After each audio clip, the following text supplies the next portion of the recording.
It's easier to be Miles flirting with Gwen when I'm looking at Haley. When you're looking at her, right. I was very happy to work with Haley. Yeah. I gotta do this. I gotta make a movie. I'm gonna watch Paper Moon just so I can, So you know? Oh. just so I can like be closer to Haley. It's easier looking at Haley being Miles trying to get to Gwen, you know what I mean?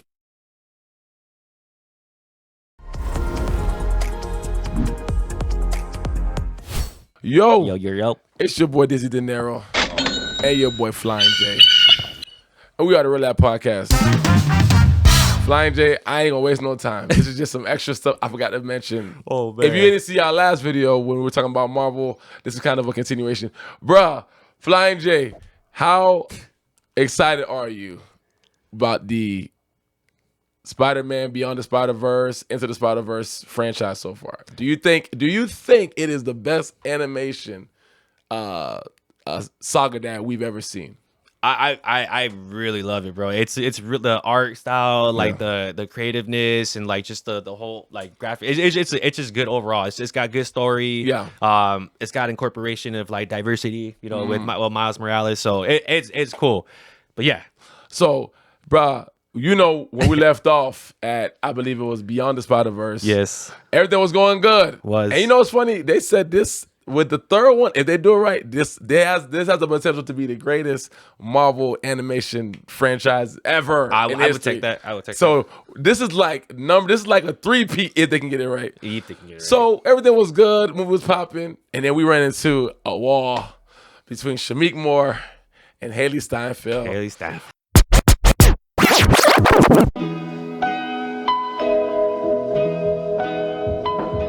If you remember, Shameik Moore is working. Shameik Moore plays Miles Morales. Haley plays Spider-Gwen.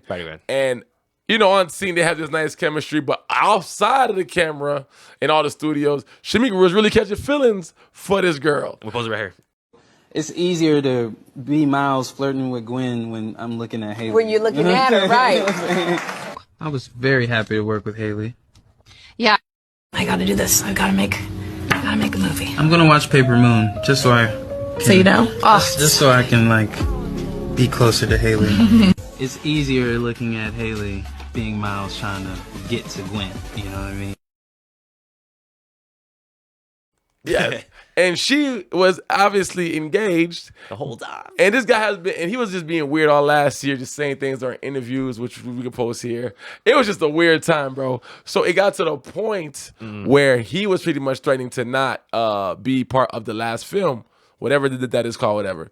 So that kind of, you know, sent fans in a bad way. Like, come on, bro, you can't be acting like that now, dog. Yeah. Come on, bro. Like, let's finish this movie. You gotta lock in, bro. Lock in, right? Yeah, we need this movie. So, matter of fact, didn't he also get in trouble with that one girl from Yeah. Homecoming? I got seen her from the side, yeah, she poppin'. All I want to learn makes you smile. Gotta see.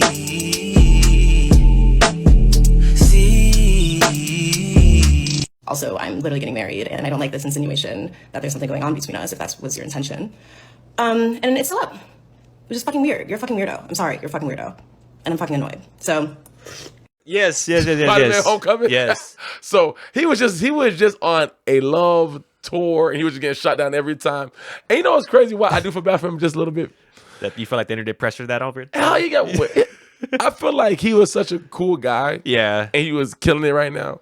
And you know, normally around these times when you're young and you're doing your thing, I'm not saying that you can get any girl, but you should have women, you know, knocking down on a wall for you. That's like the rumor is like you got money, you're acting. Yeah. You got some women at least chasing you. And you are the first Spider-Man that we've seen who didn't get to date their co-star. And that's why I say the pressure. I feel like the pressure pushed it because, like, you got Tobey Maguire. He got with his Mary Jane. You got what's his name? Zendaya, Tom Holland, and then Andrew Garfield and Emma Stone. And you the only one that do it. And I don't know if you were trying to keep up with the standard, but it ain't right for you. So no. The thing was, bro, like on social media, they're all like, "Hey, Shameik." I think they like pushed him already because he was already kind of like. Yeah, you're right. He was doing the creepiness, like interviews and everything, but they kind of pushed him a little bit more. So I felt like he kind of turned it up a little bit. Yeah. And try to like, I guess Haley wasn't feeling the same, but it was just like bad, bro. Like, you know, but from what I understand, I guess locked in and confirmed that he's gonna do the third movie? They got a picture of him in the photo that he's locked in the studio. And I actually do have that clip, which I'll give it to you. But yes, they got this man locked in the studio. But it's crazy because they were saying there's rumor that Haley is essentially like, hey, I can't really work with him in the studio. I got to do my stuff separately. And I feel like that's going to take away from that real organic back and forth.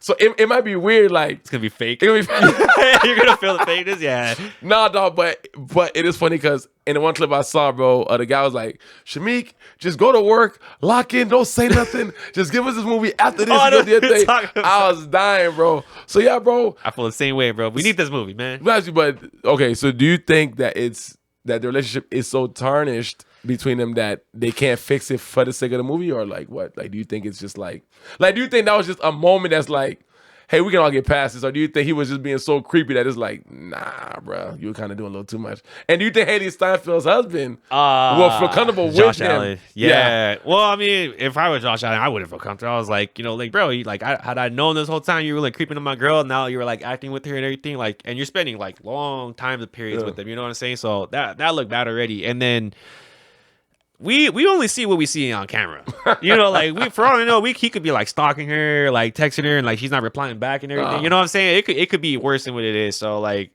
I'm saying the same thing. I agree with the video we just saw. Shameik, you gotta lock in, bro. We need this movie.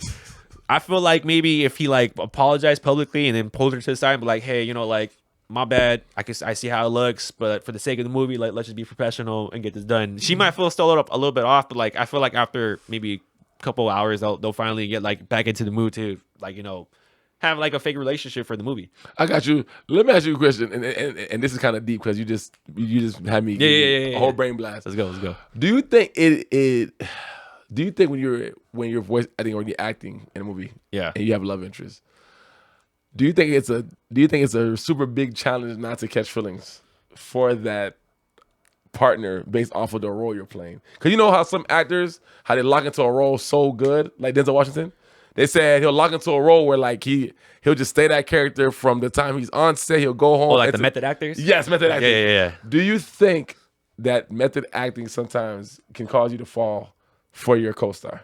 Oh, bro, I think fall. Yeah. Oh, yeah, bro. Like look at what's her name? Brad Pitt and Angelina Jolie. Oh yeah, Mr. and Mrs. Smith, bro. Like then they have like a whole relationship, adopted kids together and everything, bro. Like so, yeah, no, like it's when you have people that like dedicate their art to like their life, bro. Like their life is dedicated and they live, breathe, sleep it. You know what I'm saying? Like a Jared Leto. Yeah.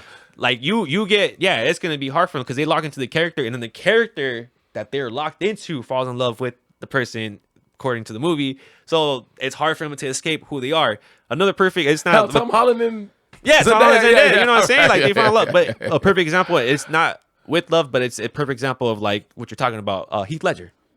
Who was he dating? No, not dating, but like method actor. Like you lock in so much into the character, ended up taking his life. Damn, you know what I'm saying? So I didn't even think about that. So going back to your point, just I got a little off on tangent. Just like. Yeah, like especially if you could, like, this is your craft, and you're like you don't just act, but you live the acting. Like, yeah, bro, it's gonna be hard for you to separate that. And then Shameik, I don't know, but I guess it was one sided. Like, did he not get like the hints or something, or did he not pick up like the notes that like she didn't want you, bro? Like after some point, like like did you not? Body language is a big thing, bro. Like fellas, if you're getting in a girl, you should know right away if she's not feeling you. Give up already, like move on. Like don't like the body language will give it to you. What she's saying, the language is like don't egg it on, bro, because you're gonna be creepy, bro, and that's a big problem. But you cannot tell me when you were growing up. I think everybody do this. We're and all that girl was to extra nice to you, even though you would do the little move, and she was still nice to you. You cannot tell me that you ain't think I got a chance. Oh yeah, bro. All men go through this. All men go through this. We all go through a stage where we think we got it, and that women owe us all everything until we get humbled and realize that women owe us nothing. Yeah. All right, we'll leave it at that. But again, last thing. So if if you were Haley Steinfeld's husband, how would you want that? How would you want that work schedule to go? Would you want to be like, yeah, they work together? Hell no, keep them away. How would you want that? I would trust Haley Steinfeld. Like she handled it as far like her relationship with husband. Like she publicly announced that, like, you know, and make sure like cut that off right away. You know, and I think she handled it good for the husband. So as a husband, I'll be like, I trust Haley. Like, you know, I know Haley doesn't want anything with her. She made it publicly known.